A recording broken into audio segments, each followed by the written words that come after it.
I've seen a lot of change, been through a lot of pain. Some things are not the same as they were a year ago, but all will be okay.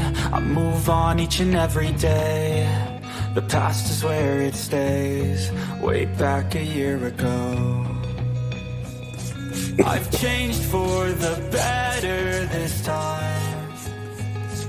I thought I would never be fine. I strive just to say I'm alright, and for the first time in a long time I'm alright.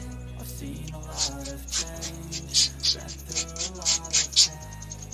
Some things are not the same.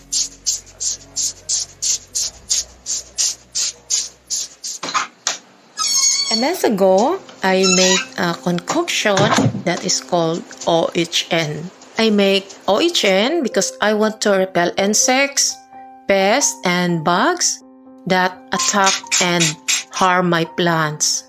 Now, if we are all familiar with Korean natural farming, which OHN was originated, you will notice that their process of making OHN is very lengthy and tedious. But in my today's video, I will be showing you how to make OHN in an easy and simple way. So, stay tuned to witness the whole process.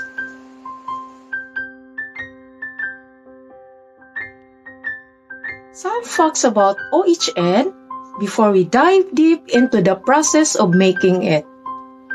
OHN stands for Oriental Herbal Nutrient. OHN is a fermented extract of aromatic herbs which is very popular in organic gardening and farming. Farmers and gardeners use OHN to restrain the growth of anaerobic bacteria which usually thrives without the presence of oxygen that can cause diseases in plants. Now let us start the process of making OHN. Collect or prepare herbs that has fungicidal and antibiotic properties such as garlic, onion, ginger, chili pepper, oregano leaves, or any combination of herbs of your choice. Then we also need muscovado sugar.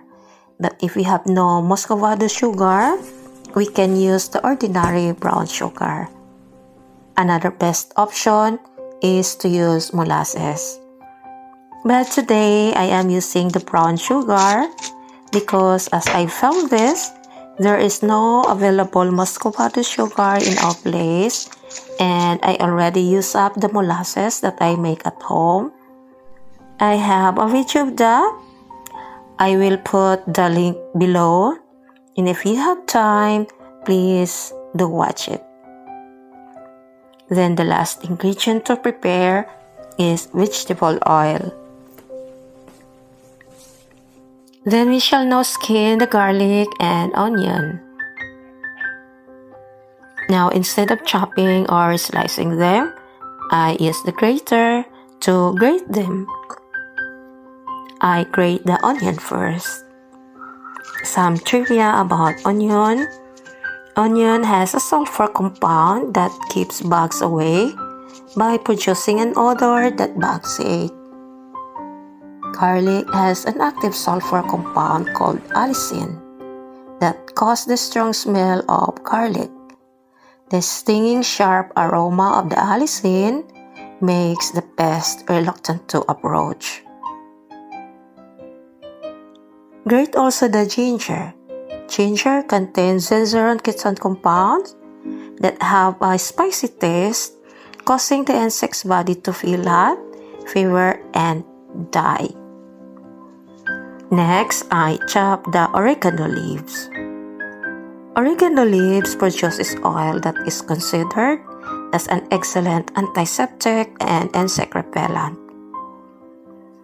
Chili pepper contains piperin, piperidin, and capsaicin. The capsaicin gives chili its hot flavor, and it is distasteful and harmful to insects. In chopping the chili, be sure to wear gloves because chili can be irritating to our skin and eyes. Then put all the ingredients in a container. Then add 1 tablespoon of vegetable oil. Oils have different effect on pests and insects. They block the air holes through which insects breathe, causing them to die from asphyxiation.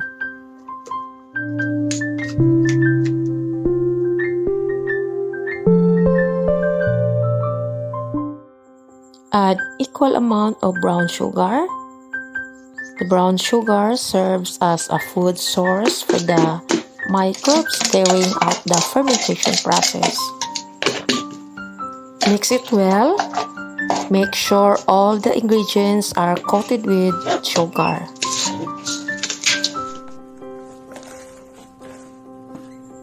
Cover the mixture tightly. Label the mixture with name and date of fermentation. And store it in a shaded place and ferment for 7 to 14 days.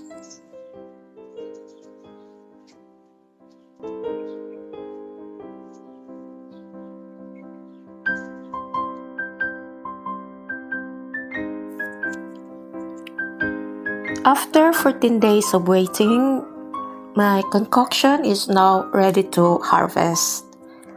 I'm so excited actually.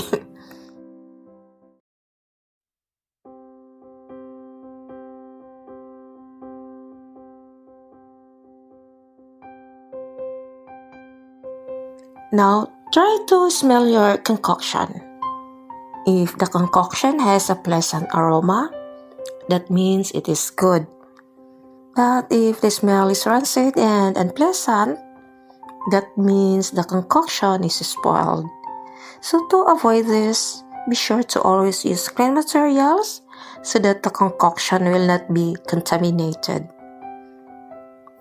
Now, when I smell my concoction, I'm so happy because I can smell the onion, garlic, ginger, and chili. That means my concoction is okay. I'm so really happy about the result, promise.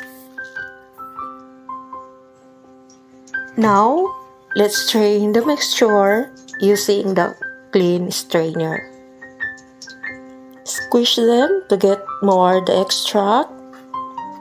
And don't throw the undissolved ingredients because we can mix it or add to our compost.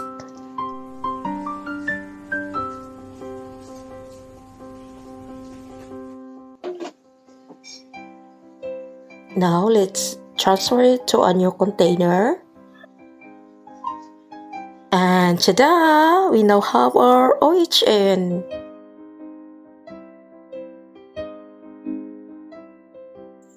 In using OHN, we will dilute it with clean water with a ratio of 1:1, meaning 1 liter of water, 1 tablespoon of OHN.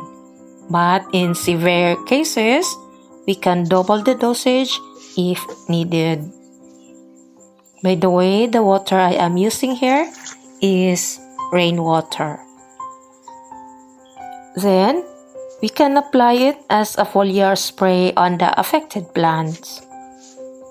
Apply OHN during late afternoon or early morning hours. We can do this 1 to 3 times a week. And that's it, guys. That's how I make a simple version of OHN. I hope you find my video helpful. And if you like it, please give it a thumbs up and share. This is the Self-Taught Gardener. Thank you for watching. Bye!